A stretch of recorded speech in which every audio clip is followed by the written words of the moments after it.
Hello everyone, welcome to my channel Vijay Iruvandi blogs. ఈరోజు మనం చిన్నపిల్లల ఫ్రాక్స్కి అందంగా బొవ్వ ఎలా తయారు చేసుకోవాలో చూపిస్తున్నానండి. అది వివరంగా కొలతలతో చూపిస్తున్నాను. నేను నార్మల్ 2, 3, 4 ఇయర్స్ వరకు సరిపోద్దండి నేను చెప్పేది. ఇంకొంచెం పెద్ద గౌన్స్ అయితే కనుక ఇంకొంచెం 1 ఇంచ్ మీరు పెంచుకుంటే సరిపోతుంది అనమాట. అది కావాల్సినవి చూద్దామండి. ఇప్పుడు ఇలా మనం ఒక 7 ఇంచెస్ పొడవు తీసుకున్నామండి. అలాగే 6 ఇంచెస్ వెడల్పు తీసుకున్నాం అన్నమాట. దీనికి ఈ కాంబినేషన్గా బ్లాక్ తీసుకున్నాను అనమాట. ఇది కింద మనం ఇది బొవ్వు ఇలా తయారు చేసేసుకున్న తర్వాత దీని నుంచి దీనికి ఇది వస్తుందండి. అది ఎలాగో చూపిస్తాను మీకు ఇప్పుడు. ఇది కూడా దీనికి సంబంధించి కూడా ఇది వచ్చి 16 అంగుళాలు సరిపోతుందండి. వీళ్ళకి చిన్నపిల్లలకి 16 ప్లస్ ఇది వచ్చి ఒక 4 అంగుళాలు తీసుకున్నాను అనమాట. ఈ వెడల్పు ఇది కొంచెం షేప్ చేసుకోవాలి. చూపించేటప్పుడు చూపిస్తాను మీకు. ఫస్ట్ ఇది చూద్దాం. ఇది మంచి వైపు అండి, ఇలా పెట్టుకోవాలన్నమాట. ఇలా 2 వైపులా కూడా ఇలా హాఫ్కి పెట్టేసుకుందాం. 2 వైపులా ఈక్వల్గా వచ్చేటట్టు.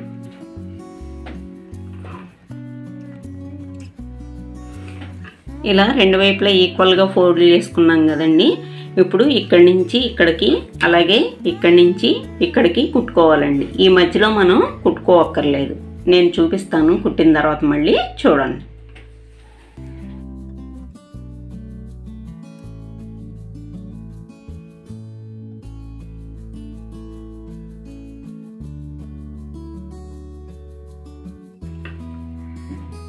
ఇలా 2 స్టిచ్చెస్ వేసుకోండి.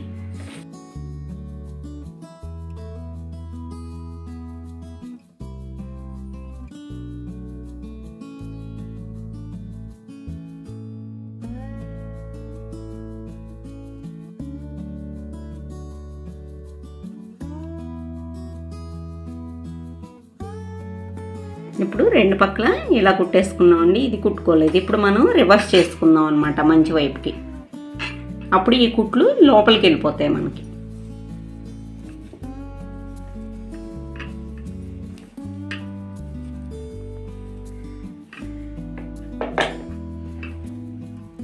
ఈ కార్నర్ సరిగ్గా రావడానికి ఇలా మన స్క్రూ డ్రైవర్ కానీ ఏదన్నా ఉంటే, లేదంటే కత్తెర కానీ ఇలా యూజ్ చేసుకోండి. కోణం కరెక్ట్గా వస్తుంది అనమాట.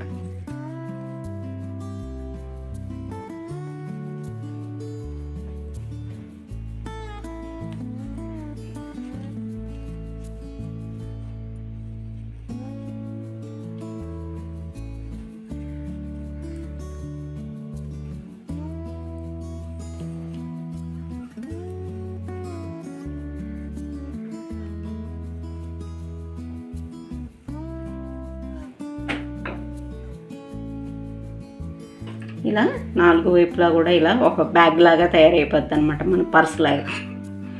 ఇలా ఈ షేప్స్ మటుకు కరెక్ట్గా ఇలా కోణాలు కరెక్ట్గా వచ్చేటట్టు చూసుకోండి. ఇలా తయారైన తర్వాత మనం ఈ సెంటర్ ఒక మార్క్ వేసేసుకుని ఈ పాదం కింద పెట్టుకుని ఇలా ఇలా చిన్న చిన్నగా ఇలా అనుకుంటా వెళ్దాం.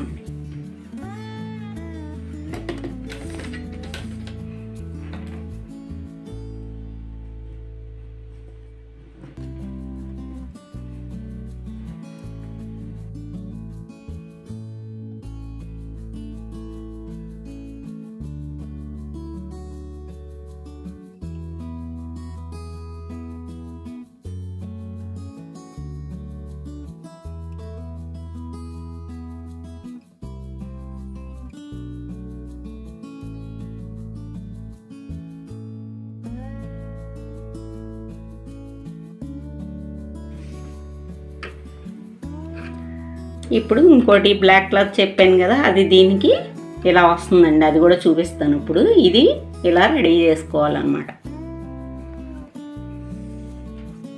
ఇప్పుడు ఇది పొడవు వచ్చి 16 ఇంచెస్ తీసుకున్నాం. అలాగే ఈ వెడల్పు వచ్చి 4 ఇంచెస్ తీసుకున్నానండి. దీన్ని డబుల్ ఫోల్డింగ్ వేసుకుందాం. అట్లా వేసుకుని మళ్ళీ దీన్ని ఇలా ఫోల్డ్ చేసుకోండి.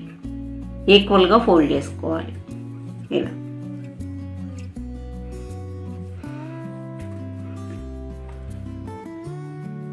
ఇక్కడ మీరు లైట్గా ఇలా షేప్ గీసుకోండి, ఎందుకంటే ఇలా కోణంలాగా వస్తే ఇది బాగుంటుంది అన్నమాట. ఇట్లా తర్వాత ఈ చివరికి వచ్చేసరికి కూడా ఇక్కడి నుంచి లైట్గా ఇలా ఒక 1/2 ఇంచి డౌన్ చేసేసుకోండి, సరిపోతుంది.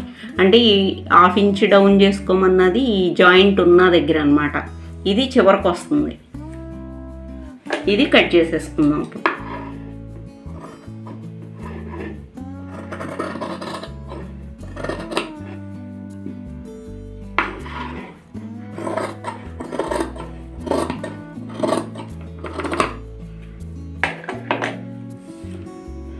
ఇప్పుడు కట్ చేసుకున్న తర్వాత ఇలా షేప్ వస్తుంది అన్నమాట.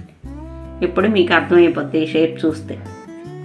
ఇది మన ఫ్రాక్స్కి వెనక కట్టుకునేటప్పుడు కూడా ఇలా కుడతాం చూడండి. ఇటువైపు ఎక్కువ, ఈ విడ్త్ ఎక్కువ, ఇది తక్కువ ఉండేటట్టుగా అనమాట. ఇప్పుడు మనం దీన్ని ఇక్కడి నుంచి ఈ సెంటర్కి ఒక మార్క్ వేసుకోండి. దీన్ని ఎందుకంటే పక్కా చేసేద్దాం ఓపెన్ లేకుండా. ఇక్కడ ఒక మార్క్ వేసేసుకుని ఇక్కడి నుంచి స్టార్ట్ చేసి ఇక్కడ ఒక 1/2 ఇంచి గ్యాప్ వదిలేసుకోండి మీరు. మనం ఎందుకంటే దీంట్లోంచి దాన్ని టర్న్ చేసుకోవాలన్నమాట. మళ్ళీ ఇక్కడి నుంచి స్టార్ట్ చేసుకుని ఇలా చివరి వరకు వేసేసుకోండి.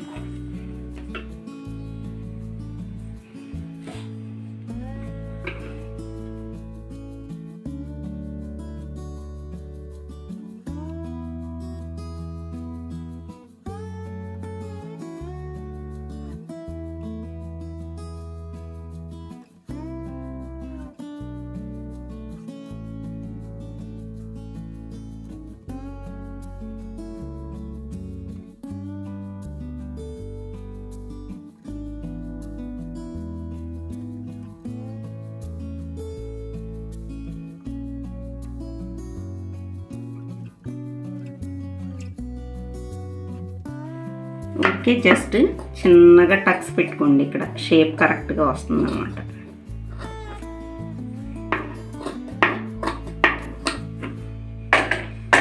ఇప్పుడు మనం దీంట్లో నుంచి టర్న్ చేసేసుకున్నాం అన్నమాట. అది మొత్తం బయటికి తీసేసుకున్నాం.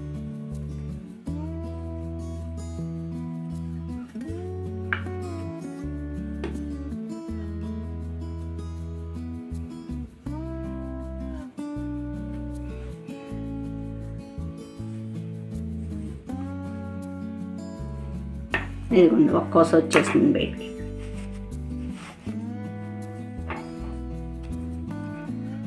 అలాగే ఈ వైపు కూడా మీకు స్క్రూ డ్రైవర్ని ఈ చివర ఉంది కదండి, ఇక్కడ పెట్టుకుని ఇలా తోసేస్తే వచ్చేస్తుంది.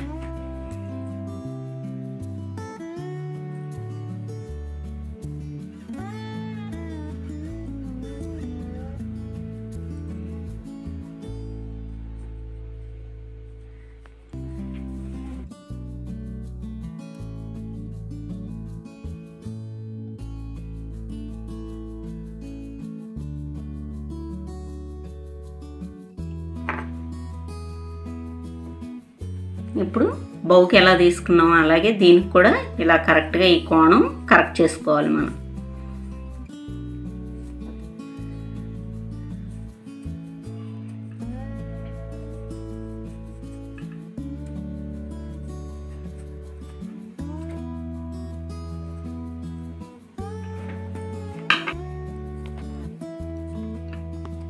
ఇదిగోండి కార్నర్స్ కరెక్ట్గా ఇలా ఈ షేప్ చూసారా మనకి ఇలా క్రాస్గా వచ్చిందనమాట. అందుకని ఇక్కడ 1 ఇంచి ఇట్లా క్రాస్గా తీసుకోమన్నది. అలాగే ఈ వైపు కూడా ఇలా వచ్చేసింది. మీరు ఇక్కడ మనం ఇందాక ఓపెన్ ఉంచుకున్నాం కదా, దాని గురించి ఏం కంగారు పడక్కర్లే, ఎందుకంటే ఆ బౌని ఇక్కడ మనం స్టిచ్ చేసేస్తాం అన్నమాట. ఇదిగోండి తయారు చేసేసుకున్నాం కదా. దీన్ని ఇక్కడ మనం సెంటర్ పెట్టుకున్నాం కదా, ఈ సెంటర్ దగ్గర కొంచెం ఇలా అనుకుని దీనిపైన పెట్టేసుకుని ఇప్పుడు ఇది ఇలా దగ్గరికి అనుకోండి. లేదు మీకు ఇలా అనుకోవడం కష్టం అనుకుంటే ముందే ఒక దారం చుట్టేసుకున్నా కూడా ఏం ప్రాబ్లం లేదు. ఇది పట్టుకుని ఇలా దారం చుట్టేసుకున్నా పర్లేదు. నేనంటే నాకు అలవాటు కదా, నేను డైరెక్ట్ చేసేస్తున్నాను అనమాట. ఇదిగోండి ఇలా అనుకుని ఇలా పెట్టుకోండి. కొద్దిగా ఒక 1/2 ఇంచ్ డిఫరెంట్ ఉండేది పెట్టుకుంటే అందంగా ఉంటుంది అనమాట. ఇలా లేదు 2 ఈక్వల్ కావాలన్నా పెట్టుకోవచ్చు, లేదంటే ఇది ఇంకా ఇలా తక్కువలో కూడా పెట్టుకోవచ్చు, కానీ ఇలా బాగుంటుంది. ఇప్పుడు మనం ఇక్కడ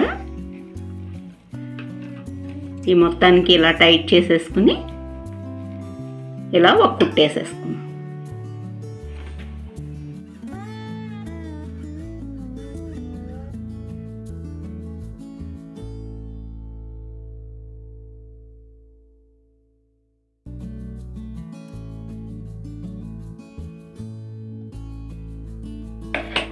ఇదిగోండి, ఇలా చూసారుగా అందంగా తయారైంది. మీరు కావాలంటే ఇక్కడ ఏమన్నా బటన్ పెట్టుకోవచ్చు, చిన్న ఫ్లవర్ పెట్టుకోవచ్చు, స్టోన్ పెట్టుకోవచ్చు, ఇక్కడ ఇంకా అందంగా ఉంటుంది అనమాట. కానీ ఇలా పెట్టినా కూడా మీకేమీ బయటికి కనిపించదు, నీట్గా చాలా బాగుంటుందండి. ఇదండి బౌ తయారు చేసుకుని. ఇలా చేసుకుంటే ఏంటంటే మనకి ఆ ఫ్రాకు ఎంత తక్కువ రేటు క్లాత్ కుట్టుకున్నా కూడా ఈ తయారు చేసుకుని పెట్టుకోవడం వల్ల క్లాత్కి చాలా లుక్ వస్తుంది అనమాట. ఇప్పుడు ఈ బటన్ కూడా పెట్టి చూపిస్తాను చూడండి, ఆ లుక్ ఎంత బాగుంటుందో మీకే అర్థం అవుద్ది అనమాట. అది కూడా